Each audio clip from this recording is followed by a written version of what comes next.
Niue has appointed a new Chief Judge for the island. According to Chief Registrar of the Niue High Court, Justin Kamupala, a new Chief Judge has recently been made. The Governor-General has recently sworn in our new Chief Justice for Niue, and he is Judge Patrick Savage. And that ceremony was conducted in Wellington on Friday last week.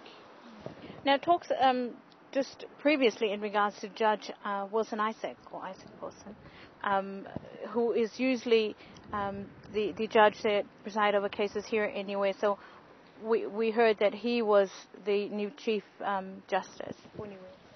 Yes, the government had two options of when it came to choosing a Chief Justice. Unfortunately, how you see it, but Judge Isaac is also the Chief Justice of the Maori Land Court.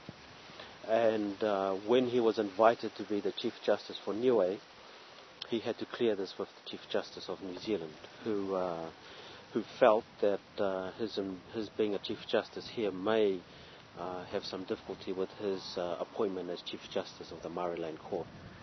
So on that basis, because of her non-approval, the government has proceeded with appointing Judge Patrick Savage to be the Chief Justice for Niue. Justin also said Judge Isaac, who presides over cases in Niue, continues his duties and will assist in the Court of Appeal.